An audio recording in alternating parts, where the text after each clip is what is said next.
Okay. Hearing loss is a leading public health issue. By age 80, 75 to 80% of the population has some level of hearing loss. Does that make you feel better?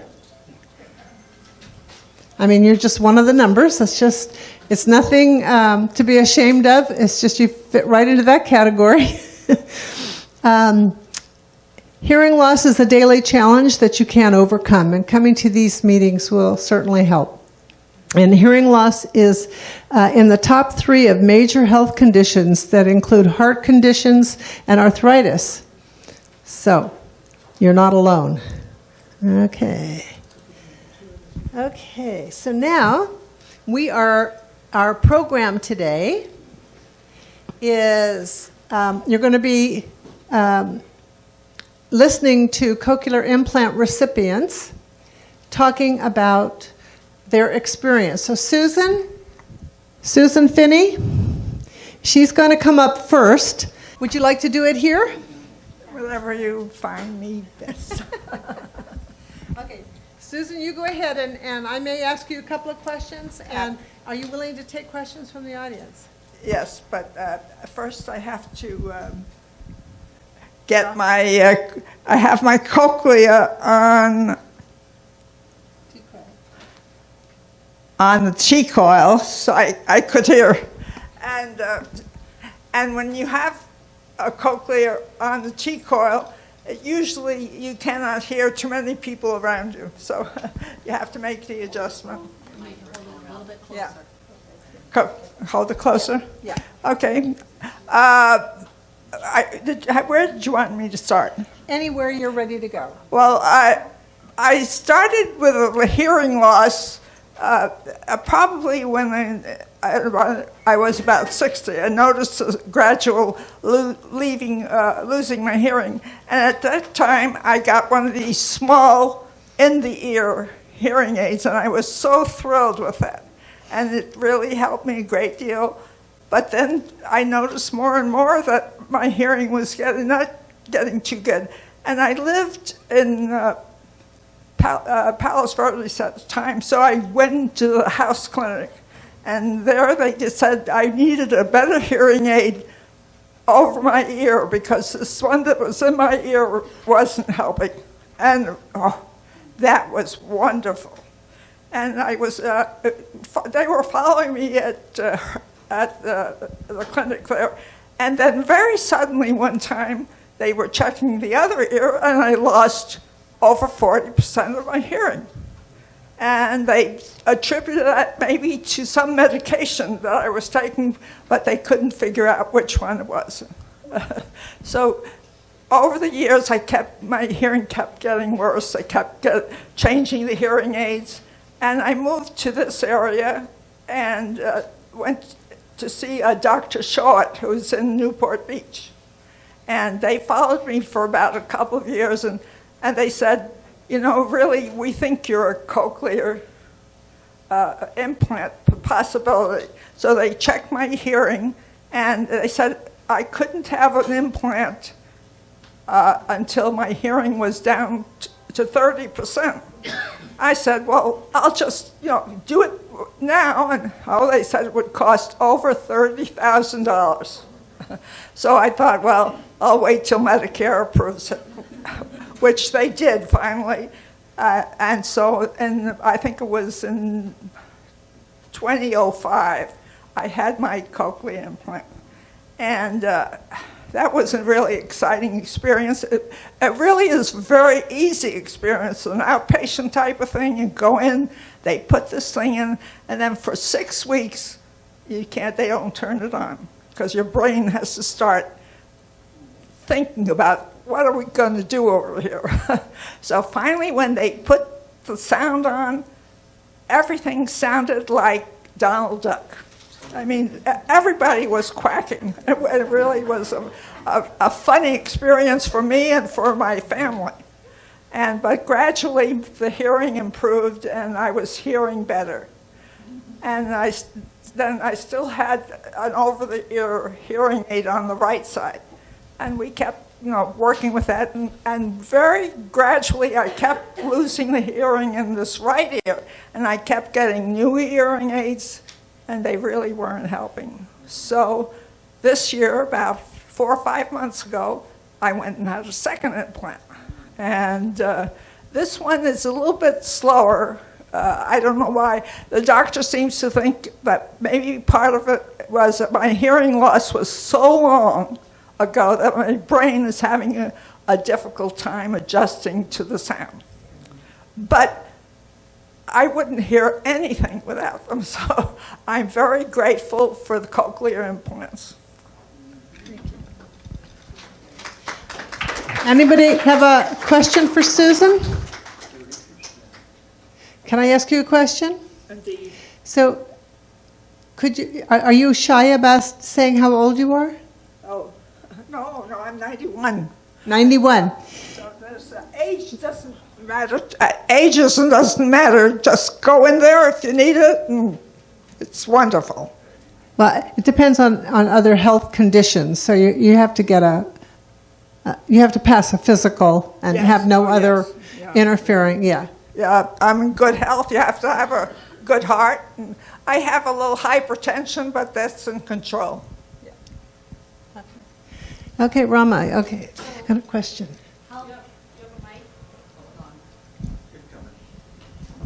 So how well do you hear? Well, I'm going to tell you right now. Wait, give her my back. hearing in She my needs the mic old back. cochlear. Oh, sorry. My hearing in the cochlear that was in 2005 is it has gone down, and I have only 60% hearing in this ear. So at this point, this other hearing aid I'm hoping will pick up, but at this point 60% in the old one. Okay, we're going to have other people come up.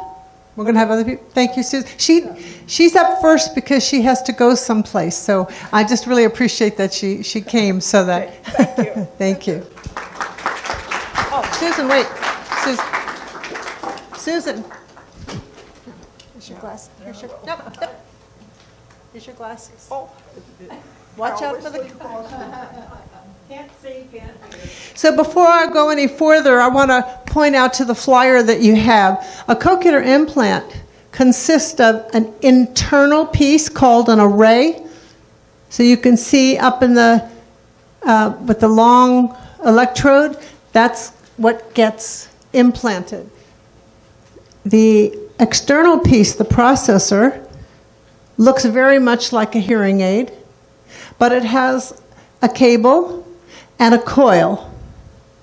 So up at the top, if you go back to the array, see the orange circle and blue in the middle? That's actually a magnet in there. And the coil connects to, and that magnet is under your skin. And then this is the coil that connects to the magnet. So, and the sound is captured by the processor. It travels up the wire, through the skin, to the magnet, and down the cochlea. And it happens in just that fast time, very, very quickly. Yeah, question?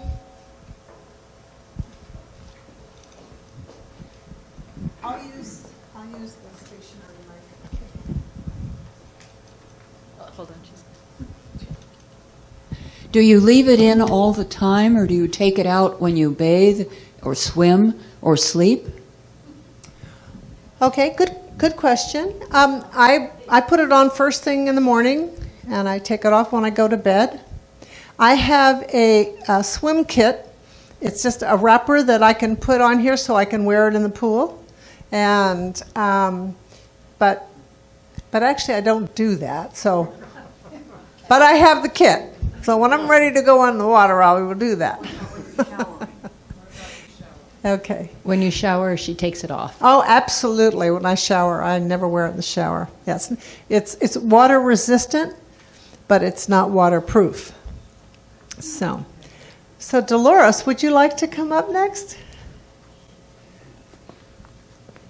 I have to say there are 3 companies that provide cochlear implants. So one of them is Advanced Bionics. Susan had Cochlear America, and Dolores has Med-L. Correct. Well, my name is Dolores Petty, and I've had my first implant about 2.5 years ago. I have a different story than the last lady. I went deaf my first ear. I went deaf about 40 years ago, and I went to the doctor, the audiologist, and the audiologist really couldn't say what was wrong with me, except I was deaf out of that ear, and there was nothing too much they could do, but it was caused from a loud noise, or the flu, or possibly a bonk on the head. Well, you know, I didn't know, but they didn't offer to do anything about it. So I've gone all those years with one ear that I could hear perfectly out of, and so it didn't really matter. I mean, it mattered, but it didn't. So about maybe 3 years ago, I guess, one day, out of the blue, I woke up, and I happened to try to listen to what somebody was saying, and I could only hear garble. So I went to the doctor, to the audiologist, and he gave me prednisone, and prescribed prednisone, and I was on that for a week or so, and I could hear. So that was wonderful, out of that one ear. Then I suddenly couldn't hear again. Well, anyway, I went off and on like this for about 6 weeks, and then I couldn't hear out of either ear. So then I was still on the prednisone, but it didn't help. So I went to the house clinic, and they said, "Yes, you're deaf," which I knew. I was writing. Everybody was writing me notes, and didn't know what to do. Well, then they said I was very definitely a candidate for an implant. So after I talked to them, I discovered that I had to go to Los Angeles for this implant. And I live in Placentia, which is a long ways from LA in this day and age with all the traffic. So instead, I checked in with UCI. And I checked with them, and I got an appointment with Dr. DeJillian. And then he prescribed that I see the audiologist. And they checked me out, and they definitely said I needed an implant. So, and they suggested that I have it for the ear that just went deaf rather than the other one.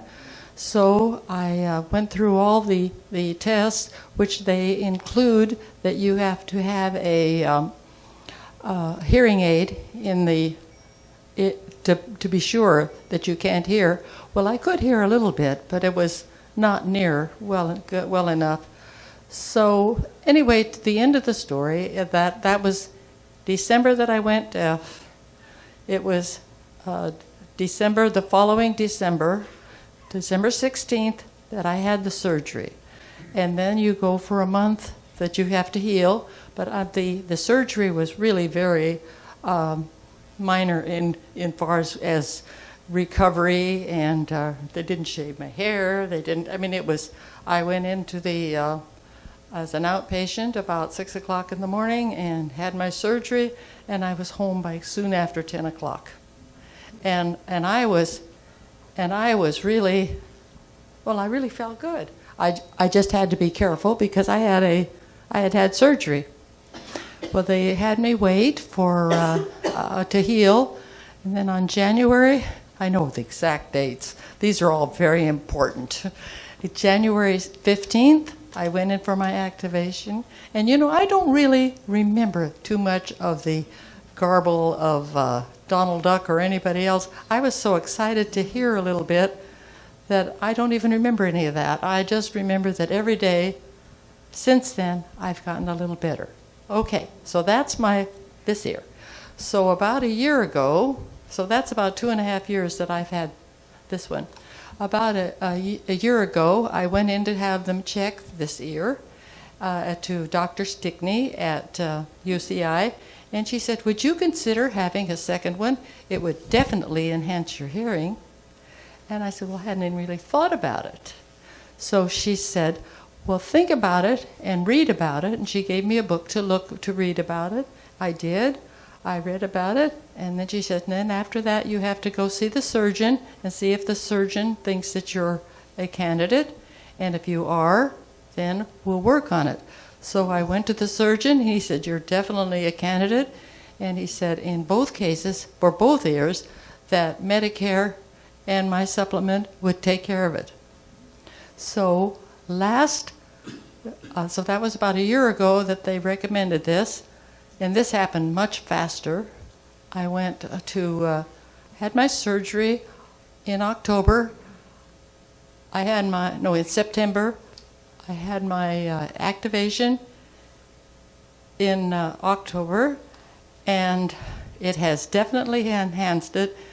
And that'll be the end of my story, except that everybody says, how is it? And I said, well, it's horrible because I know what it is to hear.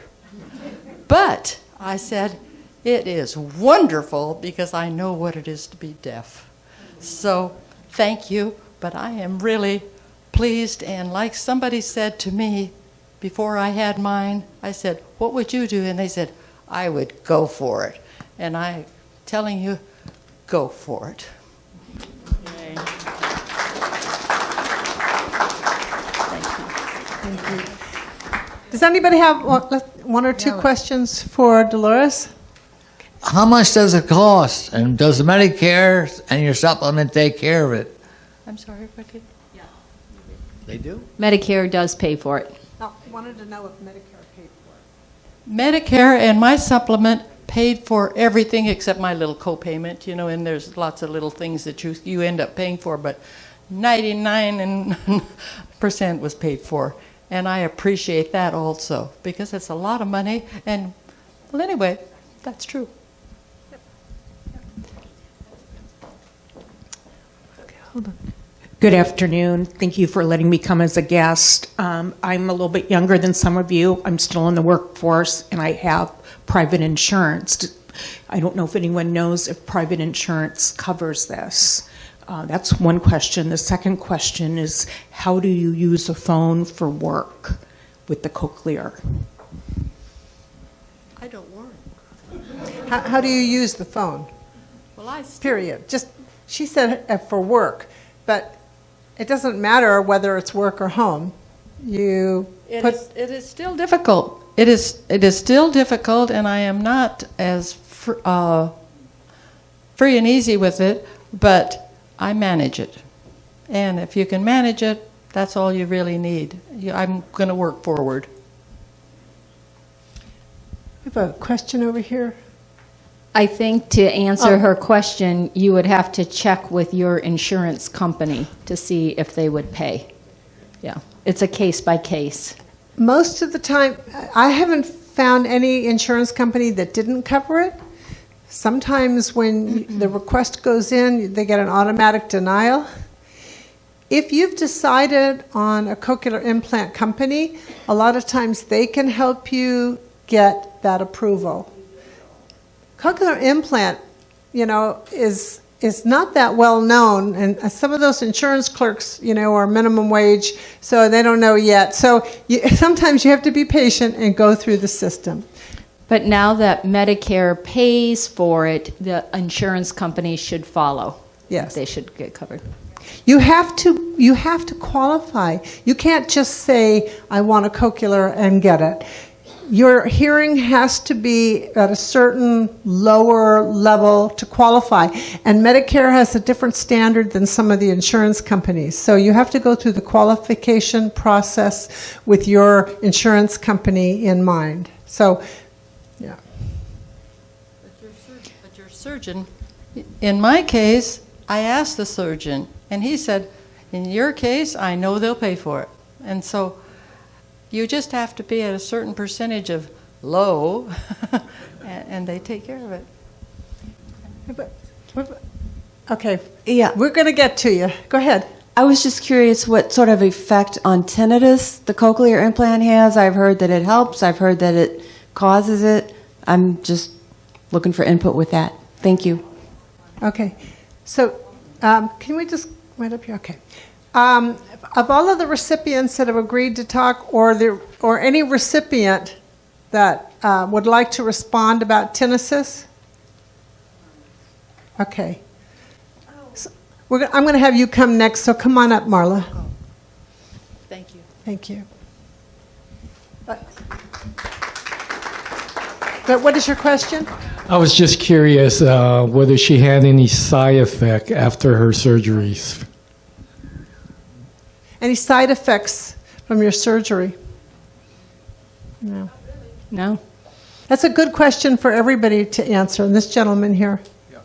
Is this negotiated through your neighborhood audiologist, or do you have to go to a medical center?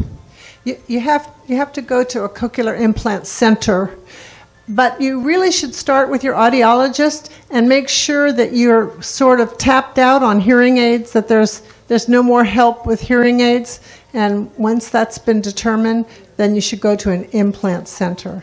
Yeah. Oh, okay. I just wanted to address the issue of tinnitus. Before I got my cochlear implant, I had a lot of head noise. It was music, and it was very loud. Can you hear me now? The music was incredibly loud, and it would go for hours.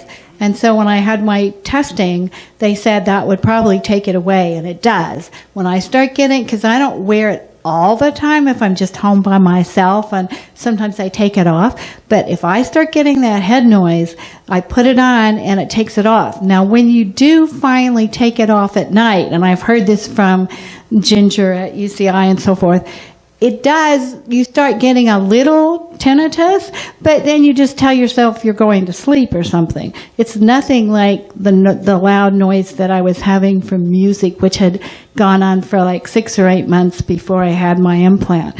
I mean, rock music and all kinds of stuff was in my head. So it's extremely helpful. You know, everybody's perception of tinnitus is very subjective. Some people, it's so maddening that they can hardly stand it. Other people, you learn to tolerate it and you deal with it. When I had my hearing aids, I noticed it all the time, even with them on and hearing. With my cochlear implant, I don't notice it with my implant on, with my processor on. When it's off, I do notice it, but it's not nearly as bothersome since I got my cochlear implants than it was when I had my hearing aid. But again, it's a subjective thing, so I can't say that you're going to react the same way. But a lot of people that I know that have cochlear implants, they tend to say that the tinnitus is a lot less with their implant than their hearing aid. I have two. I have two implants.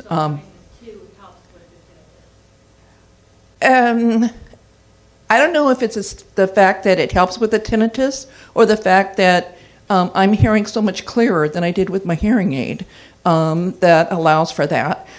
Actually, the tinnitus is something in your brain. It's not your ear that you're getting it from. It's from the brain.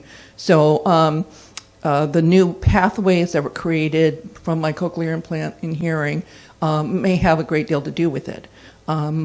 I don't know. I would think, audiologists would probably have more input, or the CI surgeon on that. But that's just how it affects me. I was born deaf in my left ear, or it could have happened when I fell out of my cousin's arms at 6 months and landed on my head. And to this day, when I come across her, she hides her face and doesn't want to look at me. But anyway, it could have been one of those two things. But anyway, I was deaf in my left ear. And at age 13, I woke up one morning and I had a lot of tinnitus. First time experiencing noise in my ear. It was very loud. It sounded like somebody took a seashell and put it right up to my ear, and I was hearing waves and crashes and all kinds of things. And I went to school. I was in the 7th grade, and by 3rd period, I was a nervous wreck. Everybody was mumbling. Everything was muffled. And so I went to a local ear specialist. He sent me up to the house ear clinic. And I was evaluated there by both of the house doctors. And They put me through all kinds of things. It was determined that I had cochlear eye drops. I had a collection of fluid in the inner ear which damaged the hair cells. Once they're damaged, it's done. I mean, you can't repair them.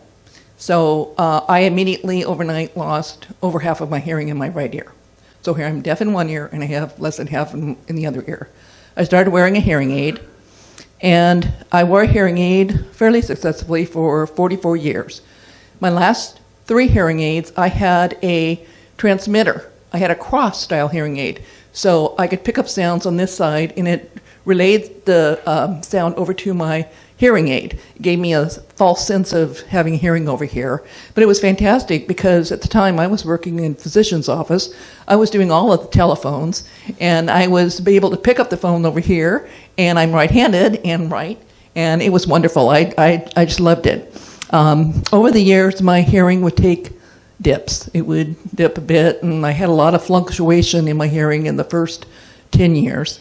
That kind of evened out. But when I went to the house clinic with this, they did a surgery. They did an endolymphatic shunt. They inserted a shunt tube in my inner ear to drain the fluid and help relieve any pressure. Back then in the 60s, they didn't have the protocol that they knew now about using prednisone and giving injections into the eardrum. They didn't have that protocol then. So I had the surgery. It stabilized my hearing for many years. But my hearing began to drop and drop. In 2011, I woke up one morning. I was currently unemployed. I had just lost a job. I put my hearing aid on, and I thought, something's wrong with this. I'm not hearing good. I put in the batteries, and everything again was muffled. I couldn't hear well, and I'm thinking, oh no, here we go again. Sure enough, I went to my audiologist. She says, well, you're down from a 60 dB loss, now you're down to a 95 dB loss. Your hearing aid's not doing you any good. Your only option right now is a cochlear implant. So she sent me up to the house ear clinic, and I had a cochlear implant evaluation, which I passed with flying colors. And they did an implant in my right ear. That was the better ear out of both, and it's weird that I had recent hearing, and it had done successfully with a hearing aid for many years. At the time I got my implant, I was taking 2 college classes, trying to update my skills, because here I was unemployed, I was on COBRA, I wanted to hear, and I wanted to work again. So I was taking these college courses, not thinking of how this was going to impact them. I became a candidate in January, and at the end of January, beginning of February, in April, I was scheduled for surgery. It would be a month before I would be activated after surgery. And during that time, when I was taking the classes, I used a whiteboard to communicate, and I also had CART. For the first time, I got to see what it was to have CART. This is a wonderful thing. 2 people would come in. I had a very long class, 4-hour class, so 2 people came in. They took turns typing.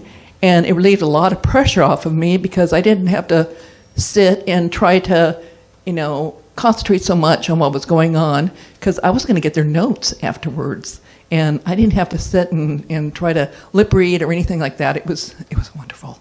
I wish I had had that when I was in high school and college. It would have been such a relief, so much stress would have been taken off. But I didn't have any accommodations then. So I had my surgery. I was activated a month later, and the first thing I heard was my audiologist's voice, and she sounded like Minnie Mouse. She sounded like this. And I'm like, okay, but I'm hearing, and my brother, my He-Man retired deputy sheriff brother was with me, and he started to talk, and I started to laugh. And he's going, what's the matter? What, I go, well, you sound funny. You're a big guy, and you sound like Minnie Mouse. And so that lasted for about a month. Then it got everything normalized. It sounded wonderful. Now I have an activation that's unusual. Most people do not have an activation where they hear speech right off. I didn't know rehabilitation with his ear at all. I didn't have to do any. In fact, I did a phone exercise where I call in and I listen to a couple of paragraphs. And the next to last sentence, the person doing it, they said a different word than was on what I was reading. And so I hung up and I dialed again. Sure enough. So I called my audiologist. I said, would you call this number because I'm hearing a word substituted.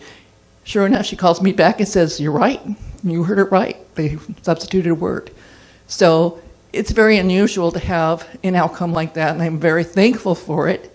Normally it does take some rehab, and I found that out when I got my second implant. The following year, I decided to go ahead and get an implant in my forever deaf ear. They warned me. They said, I have to tell you, we have to be honest. We don't know what you will hear or if you will hear. But we believe that you will have some measure of success with it. So with that, I went ahead. And the first thing I heard, and I was activated 10 days later, so the activation becomes much shorter. The first thing I heard when she talked was like, I can describe it as a sonar beep. It was like, boop, boop, boop, boop, boop, boop, like that. That's what I was hearing. And when she took me into the soundproof booth and started to test me, I was just hearing that. I was hearing no voices. I began to cry. And I thought, oh my God, what did I do? Because knowing this is so expensive, and I had done something that I shouldn't have done. My expectations were too high. You keep your hopes high, but you don't keep your expectations too high. And when I went home that evening, I thought, you know what? I heard something. This ear heard nothing. For 57 years, heard nothing. And I'm hearing something. And with rehabilitation, it only gets better. After 3 years, I had about 2 months of one-on-one with a therapist. I couldn't afford having too much with $150 an hour to do too much of it. So I did a couple months. That gave me a head start. Then I had used angel sounds. I used clicks. I did online training. After 3 years, I can understand speech just with this ear. But this ear has a lot of echo. It has a lot of echo. I don't think my brain really knows what to do with the sound that it's getting. And so it's got this echo quality, but I can hear and understand the speech. I need to do a little bit of lip reading when I do that, and it's on a 1-to-1. But when I put this with this one, I get a much fuller, richer experience with sound. So even though I may not be able to function totally with just this one alone, together, they really enhance each other. And somebody mentioned about doing the phone. I used to use the phone a lot.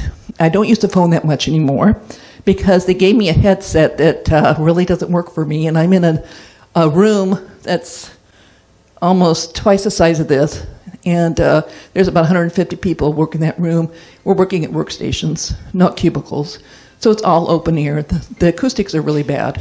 And I'm hearing all this ambient noise, and I can't hear that well. So I'm in the process. They're going to finally accommodate me. And I'm looking into an option. They're not going to accommodate me how I'd like to. I'd like to get a caption phone with Bluetooth, if I could, but they're going to offer a certain type of headset that may work. So I'm hoping that that will happen. But if I wear a headset, I can hear on the phone fine. I have a Compilot. It's a neck loop device that connects Bluetooth with my processor, and I use my cell phone with that. So I can, use my cell phone in my purse, can be in my purse, in my pocket, and I can carry on a conversation. And I hear very, very well with that.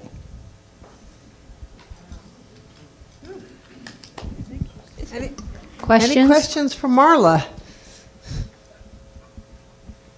My question is always, would you do it again? Is it life enhancing? Oh, absolutely. Absolutely. When I had my hearing aids, The question was, would you do it again? Yeah, would I do this again? Absolutely. When I had my hearing aids, I was not a social person. I avoided social contact. I avoided all of that because it was very frustrating for me. Because you could only get bits and pieces, and it was not. It was very frustrating. Since then, She'll tell you, I'm out in front of people, I'm talking to people, I'm hearing people. I can go to a restaurant now, and I can understand everybody sitting at the table talking, whereas before I couldn't. And this is one of the really wonderful things that I love about it. Now, there is an option with the company I have is Advanced Bionics. They have a new option for people who have a deaf ear. If they have a cochlear implant in one ear and they have another, the other ear is a deaf ear, they have now what's called a cross. It's a receiver that you can wear, and it will transmit sound over to the processor, and you can have the sense of hearing here. So I can pick up the phone and use it here, whatever. So had it, maybe come when I was first thinking about this, I might have been tempted to do that since I had used a cross type aid before. But I, as far as going bilateral, I'm very fine with it. I can't hear as great as my right ear, but I can hear. And when you think of 57 years of nothing, and to be able to hear and understand speech in a certain range, I think that's pretty fantastic. Good job. Thank you. Okay. Marilyn Burrows? Tony, can I make a comment? Sure. I'll let her go. Anne, come on, make a comment. Yeah. Come on up. One of the things that I just want to point out when they say I'm hearing so much better than I did with my hearing aids is I want you to understand why. When you get a cochlear implant, it's when the cochlea, that snail-like organ, is damaged so much that the sound transmission is getting lost and the auditory nerve is not getting stimulated. So it's like having a radio signal and something in the middle is destroying the signal so that it can't get to the other side. When they implant the electrode into the cochlea, that is taking over and it's giving a direct stimulation to the auditory nerve. So it's not that the hearing aids aren't working, it's that the cochlea is destroyed beyond the point of it working correctly. So the medical intervention has to happen so that the signal can get correctly stimulated to the nerve. Does that make sense? Okay. So it's not as though the cochlear implant is a replacement for hearing aids. You want to try to wear hearing aids as long as possible until you get to the point that the comprehension ability is lost. That's when a cochlear implant comes into play. So it's not a replacement for hearing aids, it's when a hearing aid can no longer help you, that's when you become a candidate to have a cochlear implant. So, I'm severely hearing impaired. Okay. But I can understand if you're close enough and I can see you, I can hear you, I can understand. I have pretty good understanding. However, I struggle all the time. So when you say... So she's saying she can get by with a hearing aid, but she's not really living, right? I mean, to a degree. And so you sound like you would be a candidate to have a cochlear implant evaluation, because you can see the way that they function, it's much more liberating, it's easier. People with hearing aids should not have to work that hard at hearing.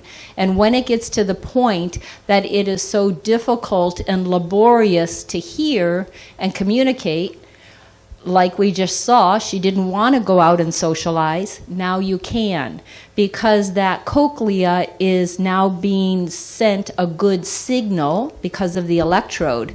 So it sounds like you might be a candidate. But when people can wear hearing aids and get by pretty well, you're not a candidate. But the candidacy is changing, right? It's getting better and better. So for those of you who are new, this is Anne Mundell Noel. She's an audiologist, and she is the audiologist for the club. She's an audiology advisor, so she's bringing her expertise to the room. So thank you, Ann. Thank you. Okay. I'm Marilyn Burrows, and I was a teacher for about 26 years. I started teaching college, then I did high school, a little bit of junior high. But I started out with a hearing loss, but I didn't know it. I was 4 years old when I started kindergarten here in California, and for a while I was doing fine. And actually, I didn't know I had a hearing loss for many, many years, probably till I started teaching. But I did notice that I needed to get up closer, and many times the teachers would put us in alphabetical order. And even though my last name started with a B, if we went down this way, I could end up on the end. And I couldn't understand, and I couldn't read lips. Well, I found out now I'm a pretty good lip reader, so I must have learned somewhere along the line. Plus, I'm left-handed, and I learned if I could choose, I would sit on the left side so I could write and see the teacher. But whenever I was in school and they made you sit in certain seats, being left-handed, sometimes I had to write with a right-handed desk, so I couldn't hear, and I couldn't see, and I couldn't learn. And my parents were very strict. They would not take us to the doctor. They were born in the Depression times, so I had to have an ear infection for about 2 weeks before I was seen. Don't think badly of them. That's just the mindset of those people back then. They didn't have the money.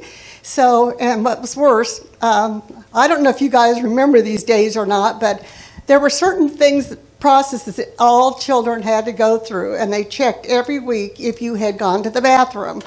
My parents also checked every week the ears. And the problem with that is I had lots of wax, and my mother, don't cringe, would take not a toothpick, but a bobby pin and put it in there. And she was such a perfectionist that she had to get all of it, and she'd go too deep. And I'm sure that had something to do with it, although my grandmother and my mother, who has a twin sister, they both have a severe hearing loss, became deaf. And me, my twin sister, does not have a hearing loss yet, but she will, but it's just not all the time. That's okay. So I've learned so much in these classes been coming to, and addressed an issue that I never even realized that I had. I went through college, and I didn't know that I could learn because my parents said, you're stupid, you don't listen, you're lazy, because I couldn't hear and I didn't hear the instructions. But they didn't know that, and actually I didn't know it either. I wondered why, because I thought I worked pretty hard, but I didn't. So that stuck with me. But when I got a little older and it got harder and harder to hear, and I couldn't understand why, what's going on? I just didn't know, okay? So thank you, because I'm going faster just like I tell people not to. Okay, so when I started college, I went for a few years, and my husband and I were already married. We had kids, and then I went back to finish up my degree. Well, after that time, I was doing lip reading pretty good because I was getting nothing but straight A's. Before, I had to look, and it was hard. And so I started teaching, and it was 5 years into my teaching that I finally realized I've got a problem. My students would answer the phone for me in the back. And what was so funny is they would say, Mrs. Burrow's room, and then they'd hold the phone out like this because they were talking to the person, and they could hear it from here, and I was going like this trying to hear. I couldn't hear. And even my administrators didn't like that. They weren't sympathetic with it whatsoever. It was bad. But my students were wonderful.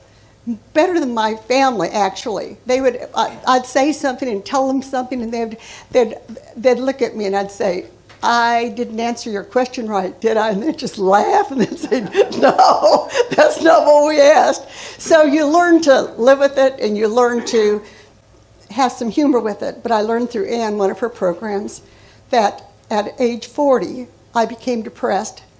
Seriously depressed. I mean, one summer I got sick and I stayed in bed all summer, and I didn't know why. And my husband finally got me out and got me doing stuff, but I always had this cloud over me. And it was just a year ago that I learned that with hearing loss comes depression. And I had no idea. So some of you that are involved with somebody that has a hearing loss, try to be a little kinder to them, be a little bit more understanding, and remember that depression isn't necessarily because something bad has happened to you. I didn't even get a hearing aid till I was 40, and that's when my depression started, but I didn't connect it. I had no idea until I came here. And then it was finally like a big thing off my shoulders. So that's kind of my story. I do FaceTime. If you have an iPhone, I say only people that I love and that can tolerate me, I say you can call me as long as I can read your lips. Otherwise, you text me. So that solved my problem. Although this does go right into my, I can't always understand still. And I had a terrible mapping person in Oklahoma City. Maybe they weren't so terrible, but we had ice storms and I couldn't get in there. They were rushing me. I never had an hour until I came here. I didn't even know what the stuff in my suitcase was. And by the way, my cochlears were $100,000 each. So I'm sure that was a few years ago. It's probably even higher than that now. But it was completely covered. And I'm so grateful for the wonderful, wonderful doctors I had and the ones that I've got now. So I think that's all I need to say. It's just something different than what anybody else has experienced. So there you go. How long ago did you get your implant? Implant? I had them 6 months apart. The first one, I told them not to give me Percocet. They gave me Percocet, and we had to stay all night because that's in Oklahoma City. I was about 120 miles from home. Stayed all night at a hotel with a friend, and I started getting sick to my stomach. They sent me right back to the emergency room. Emergency room didn't care at all. They made me sit outside in the emergency room until every patient was out of the emergency room. 3 hours. I almost laid on the floor. I was so sick. So the next time my doctor says, we're not taking any chances, you're staying all night. And the first surgery was 3 hours. The second was 5 hours. No pain. They gave me painkiller, but all I needed was a Tylenol. It was the easiest surgery I've ever had. And I'm a chicken. I'm a big chicken. I don't like pain. So if you're going to have a surgery, it's kind of like getting your eyes done, your cataract surgeries. It's really, really easy to go through it. What year was that? What year? About 4 or 5 years ago was the first one, and then 6 months after that. So One right after the other. as soon as I could. Yeah. So would you do it again? I was down to 7% and 10%, so I was almost down. Yeah. So would you do it again? Oh, definitely. Okay. And I'll upgrade anytime they want. Get all the accessories. It's so worth it. Get every one of the accessories. The TV thing, it goes right in my ears. I can mute it, or I can put it down real low so everybody else gets to hear theirs. Now I get to hear this glorious loud sound that I can understand. So get that, and get this because of the telephone. There's all kinds. Yeah, this is the same as Cochlear Ear. Cochlear Ear makes this. Yeah. So each company, Med-El, Advanced Bionics, and Cochlear Americas, they have different accessories that you can use for TV, telephone, that type of thing. So, You can trade them out for things. right. I don't like one. Okay. Any questions? Okay. Marilyn Hoppy, where are you? Come on down.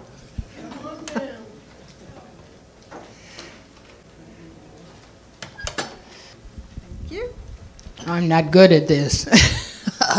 I think I've been hearing impaired all my life. I spoke loud as a child. I started wearing hearing aids in my early 30s, and when I first was tested, I got 2 hearing aids, but I couldn't wear 2 because my head felt like it was out to here, so I only wore 1. Then the following year, someone very close to me died, and then I went back to retest again, and they said, you need 2 hearing aids. So from that point until my 60s, I wore 2 hearing aids. And later on, those 2 hearing aids didn't help too much. I used a lot of assisted listening devices to get through. And then I also was being tested at house clinic to see if I would meet the criteria for an implant.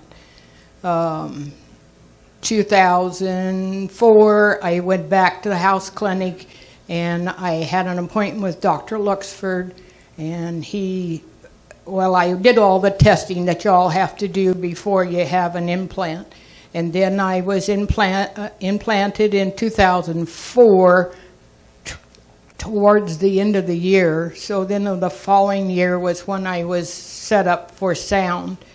And I heard my voice right away, but the following day, because I had to go 2 days, so one day and then the next day go back and get some tweaking done, then everybody's voice sounded like Mickey Mouse. And I couldn't distinguish male from female voice. I couldn't tell you from what direction the voice was coming. I also was in that change of devices. When I was implanted, it was with a Nucleus 24, which is a body processor. You hang this piece on your hip, and the wire goes up to your ear, and that's how I heard. And the transition went into the next one, which was the Freedom. Then I began to hear better, and at first people's voices sound rusty to me, like everybody had to clear their throat, including me, in order to be normal hearing. So I went through a period of that and got over that, and I had that Nucleus 24. Then I went to the Freedom, and 5 years later I changed, not quite 5 years, sorry about that, 2005. 2011 I got my second implant because that ear did not hear anymore with the hearing aid. That ear has never heard like the first ear has heard.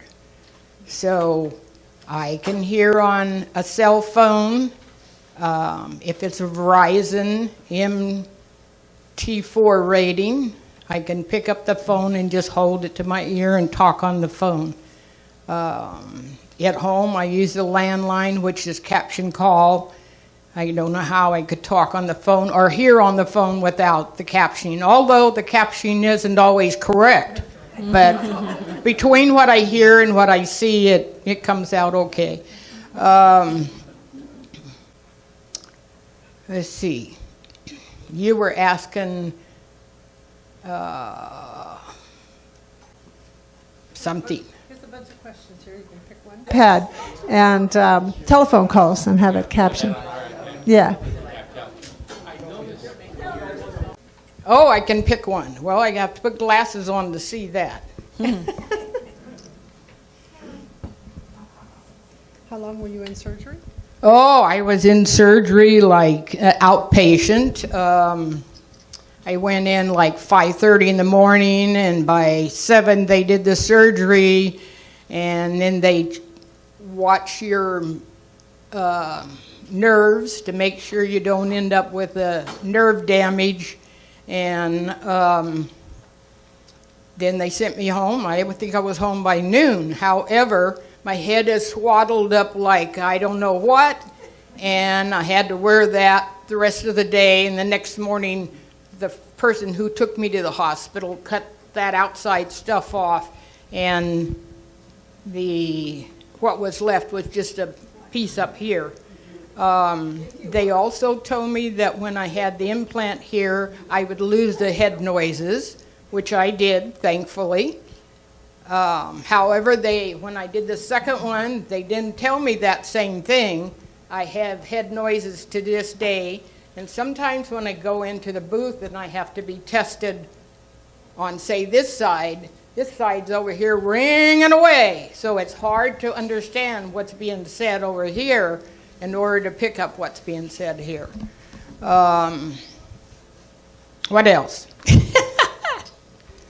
I got papers, but I'm not reading them. Let me ask a question. Okay. So after you got your second implant, how long was it before you could understand conversation?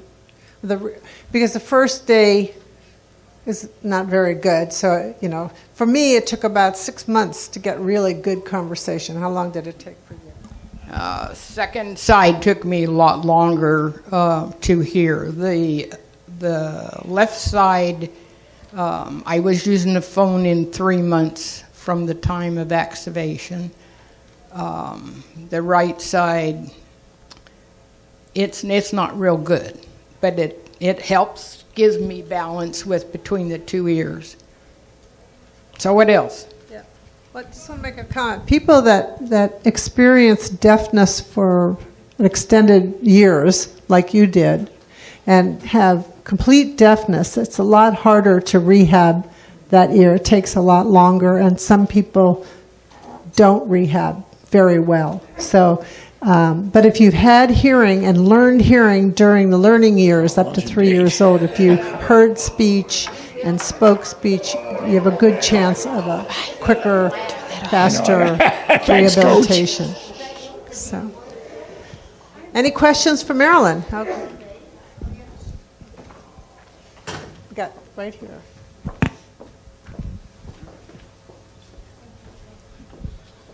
I have a question. You're all mentioning surgery.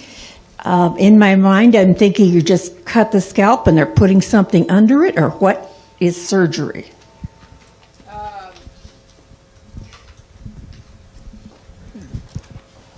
The surgery on this side was like a horseshoe cut behind the ear.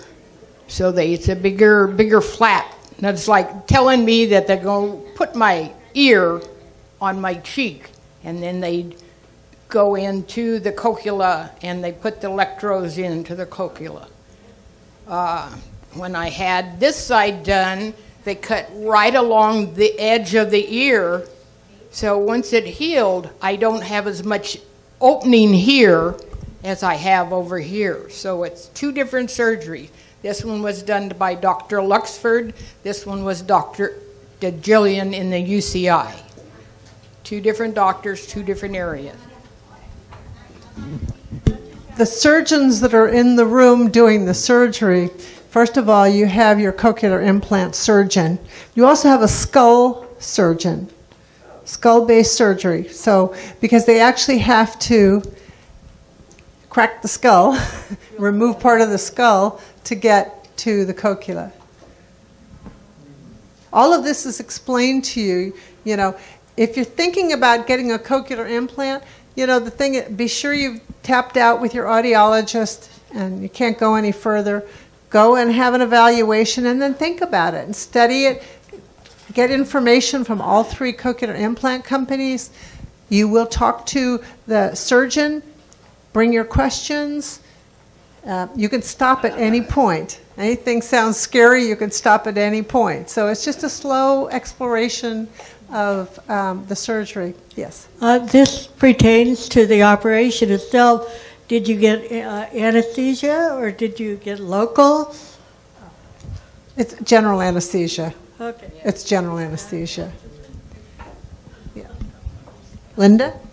Can you hear? When I had my cochlear implant done, they had a technician, a specially qualified person. I don't know if she was also a medical, but she's there to make sure that everything that they put in your ear works. Because I don't think the surgeon knows all that. He just knows the surgery. Okay. That's what the audiologist does. So I can explain. So you have an anesthesiologist in the room. You have a skull-based surgeon. You have your ENT, cochlear implant surgeon. And you're right. So I had the audiologist that evaluated me. Okay, she was in the surgery room, and what she does is after the surgeon has done everything, before they close you up, they test the array to see that it works. That's a good thing to do, because if it didn't, then they might have to get it. Maybe that one is defective. I don't know. So there's a lot of people in the room, you know, and then you got nurses and all of that kind of stuff. But, you know, I went to sleep, and I woke up, and a couple hours later I went home. So it's not a bad surgery. No. It just sounds really scary. The first surgery I had, I was working, and so my health insurance picked up 80%, and I picked up the 20%. So mine was a little over $3,500, maybe $4,000 by the time you pay all the little incidentals that come along with it. The second surgery, I was retired, And so Medicare picked up 80, and my secondary, which was my first in the first place, picked up the 20. I had paid nothing. It also is because they have now been approved by Medicare and they're getting better on the payment.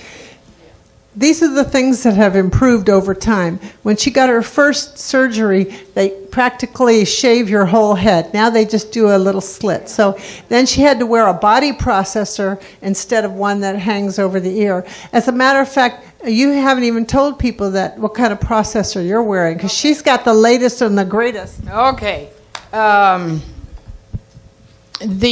I said, the original was the body processor with this little tiny thing that hung on your ear. And then I went to the Freedom, which was behind the ear, and the batteries went in this way in a little cylinder in there. Then I went to Nucleus 5, and then I upgraded just recently to Canzo. Canzo is a device that sits on your head over the magnet like this. So I don't know if you can see it. Right there and right there. See, it's a single unit processor. There's nothing on the ear. It's just connects to the magnet. And nothing changes about the magnet.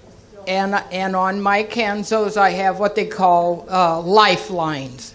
So I have a little wire that's like plastic fish line, and it's hooked to the side of this, and the line goes over and it has a little comb. And so the comb goes in my hair and keeps this thing from going on the ground.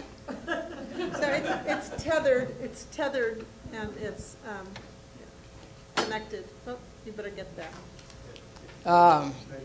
And the reason for that was the very first couple of times I lose this one on the ground, and I'm down there looking on the ground where'd it go, because I didn't hear it go down there. So the lifelines help keep it from going on the floor. Thank you, Marilyn. Okay. Susan, Sue, come on down. One more. And Sue came all the way from Huntington Beach. Hey. You got it? Sue Shapiro. There we go. Does anybody have any questions while we're waiting? Here comes the mic. Oh, am I speaking now? Do you have a question? Yeah. Go ahead.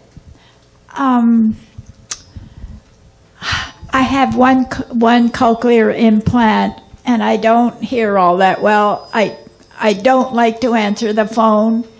I had surgery about 4 months ago on a hip replacement, and so as a result, while I was in the hospital, I wore this cochlear implant for 4 days and nights straight.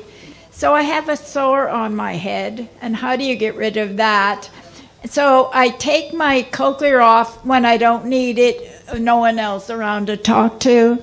So, and now after I'm hearing everybody with a second cochlear implant, I think I need one. I wear a hearing aid on my left ear, but it hears sound, not speech. That's what they tell me. So am I a candidate for a second cochlear implant? Sounds like you should go talk to somebody. Yeah. Okay. Especially about the sore. The soreness. From overwearing it. Yeah, you should talk to your cochlear implant surgeon. Yeah. Okay, go ahead. Go ahead. Okay. Okay, first of all, I did go to UCI Med Center. It was quite a big surgery bill, and of course Medicare and my secondary paid for it. The only bill I got, and I'm not sure if it was for outpatient or the other thing that I can't think of. Anyway, it was only $70 for the whole surgery, which is a lot more expensive than some of the quotes I've heard. Anyway, I started going hard of hearing at the age of about 45. I'm 84 now. So I went a long time not really realizing how bad I was getting. And of course, we all heard the same stories. Just back a little bit. You have a very, you yes, I project do. very well. Yes, I do. You Yes, I project do. very well. So Okay. So anyway, I started wearing hearing aids, and it got to the point. How about I hold it? Give me an inch, 2 inches, 3 inches. 3 inches. 3. 3 inches. Okay.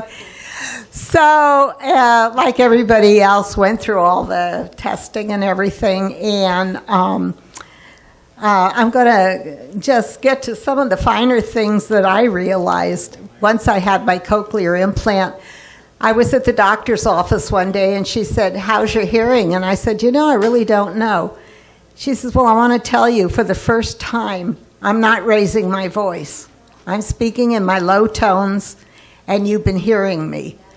So that really gave me goosebumps. And the other thing was, I was in the dentist chair. You had cleaning, and then the dentist came in and checked me out.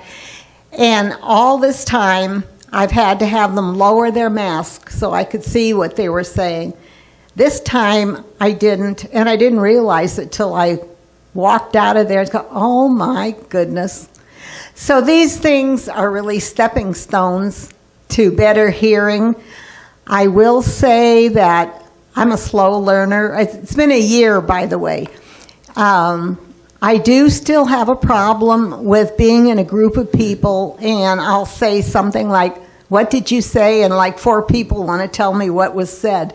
And I have to tell them, I can't understand 4 people at once. And they're finally getting used to me. But anyway, it's been quite an experience. Like I say, I'm still having problems with groups of people. But it is the most amazing thing that I've gone through outside of having children. But anyway, so that's my short story. I just wanted to clue you in on some of the things that do happen. I heard sounds in my car I never heard before, things like that. So anyway, that's it. Great.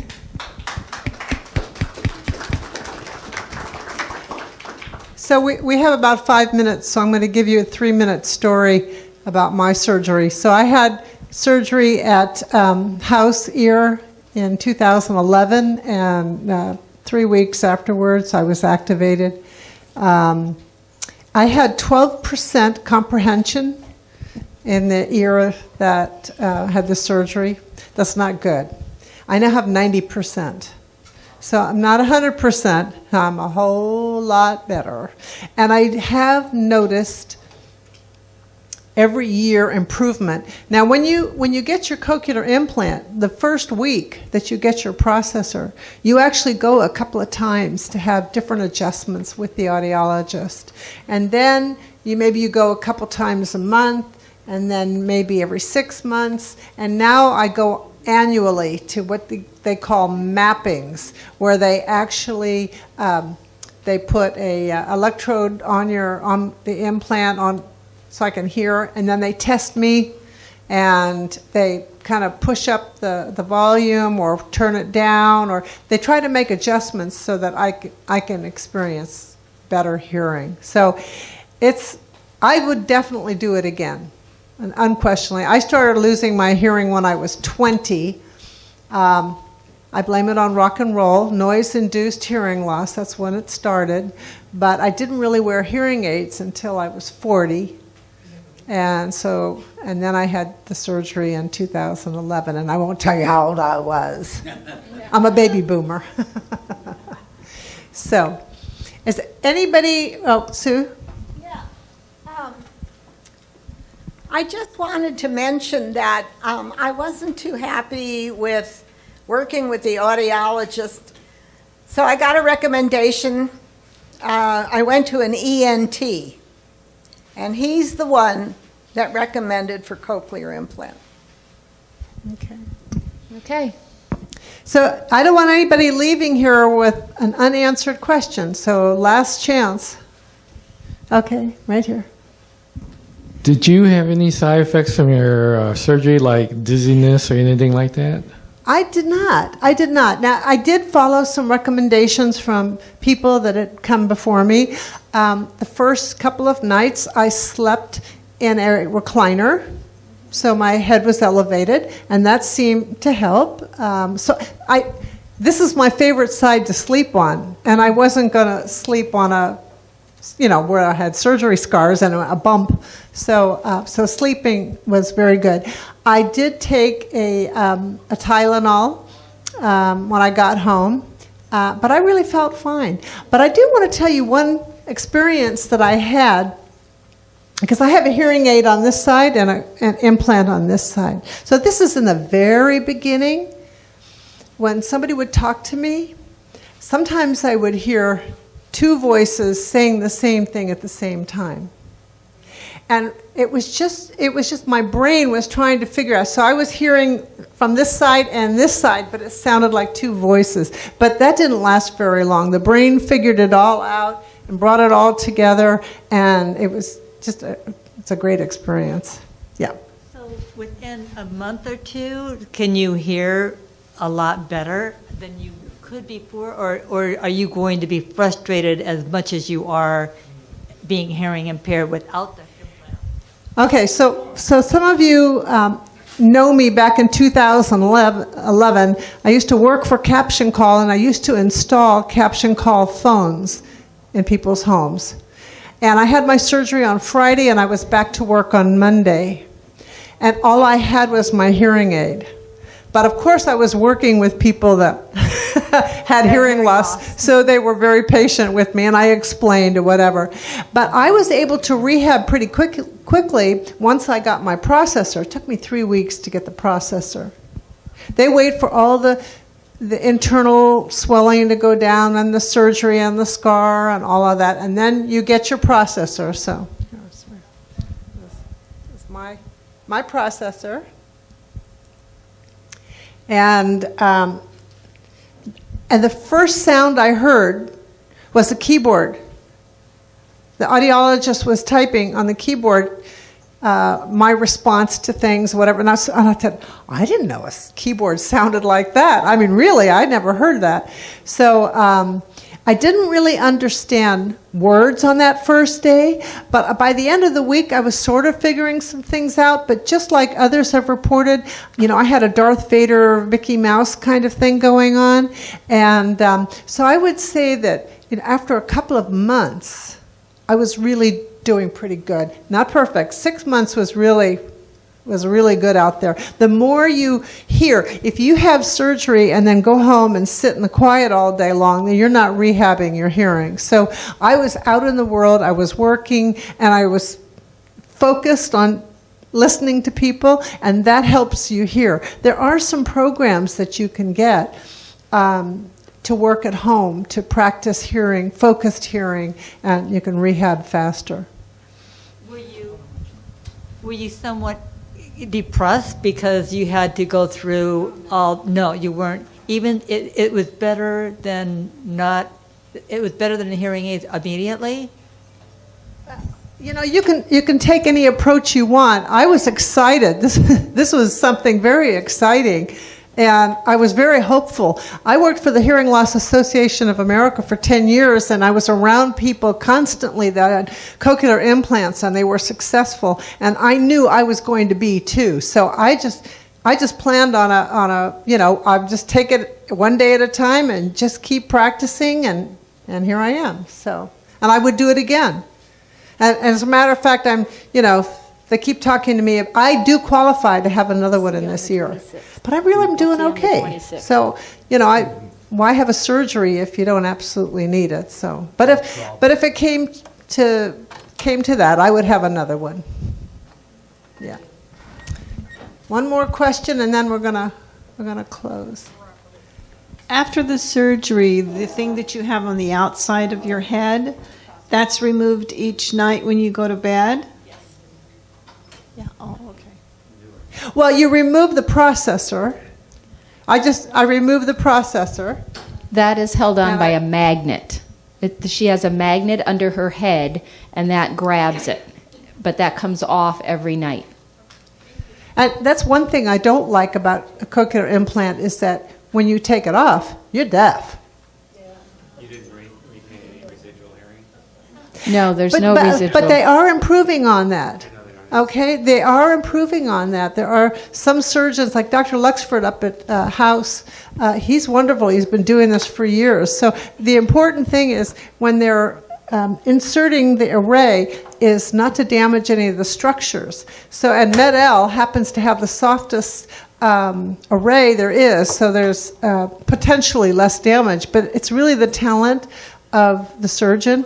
Dr. Jillian at UCI, he's excellent. So a lot of people had their surgeries there. So, you know, either place. I did leave the information here of the two implant centers. So UCI Medical Center and House Ear Clinic. Those are places you can start and get your evaluation.